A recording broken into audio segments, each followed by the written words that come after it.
பல்லாண்டு பல்லாண்டு பல்லாயிரத்தாண்டு பல கோடி நூறாயிரம் பல்லாண்டு பல்லாண்டு பல்லாயிரத்தாண்டு பல கோடி நூறாயிரம் மல்லாண்ட திண்டோள் மணிவள் நாவுள் சேவடி செவ்விதிருக்காப்பு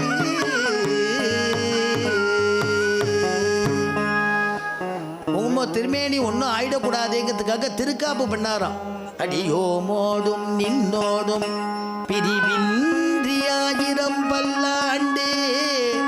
தேவரீருக்கு எனக்கு பிரிவு வரக்கூடாது, பெருமாளை பிரிஞ்சு பாகவதால் இருக்கக்கூடாது, பாகவதால் பிரிஞ்சு பெருமாள் இருக்கக்கூடாது அப்படின்னு பிரிவின்றி 1000 பல்லாண்டு அப்படின்னு பெருமாளுக்கு மங்களாசாசனம் பண்ணுறாராம் பெரியாழ்வார். அப்படி பாடினார் இல்லையா? அந்த கிருஷ்ண பக்தி பெரியாழ்வார் இடத்துல அவ்வளோ ஒரு கிருஷ்ண பக்தியாம். அந்த அவர் எங்கே எழுந்தருளி இருந்தார் அப்படின்னா பொற்கிழியை வாங்கிட்டு ஸ்ரீவில்லிபுத்தூருங்கிற இடத்துல எழுந்தருளி இருந்தாரா நந்தவனை அமைச்சுண்டு. அதனால தான் கோதை அங்கே தான் அவதரிக்கிறார். கோதை அங்கே தான் அவதரிக்கிறார்.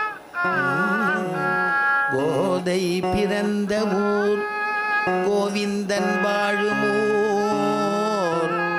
சோதி மணிமாடம் தோன்றுமூர் நீதியால் நல்ல பக்தர் வாழுமூர் நான்மறைகள் ஓதுமூர் வில்லிபுத்தூர் வேத கோணூர். கோதை பிறந்த ஊர் கோவிந்தன் வாழுமூர். கோவிந்தன் இருக்கிற இடத்துல தான் கோதை அவதரிக்க போறார். அதனால கோதை பிறந்த ஊர். திருப்பார்கடல்னு சொல்லக்கூடிய ஒரு இடம் இருக்கு. திருப்பார்கடலுக்கு வியாக்கியாதாக்கள் அனுபவிக்கிறா. கூக்குரல் கேட்கும் இடம் திருப்பார்கடல்னு எழுதுறா. அந்த திருப்பார்கடல்ல பெருமாளும் பிராட்டியுமா இருக்கும் பொழுது பூதேவி தாயார் கீழே இறங்குறா.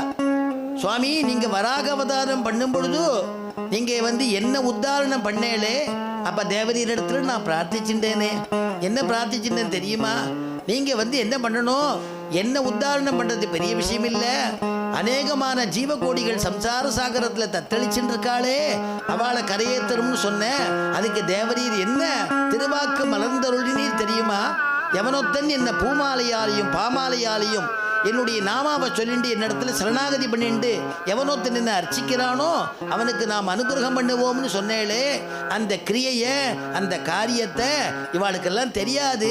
நான் அதை செய்து வைக்கணும், அனுஷ்டானம் பரியந்தம் காட்டணும்னு நினைக்கிறேன், எனக்கு அனுகிரகம் பண்ணுங்கோன்னு கேட்டாளாம்.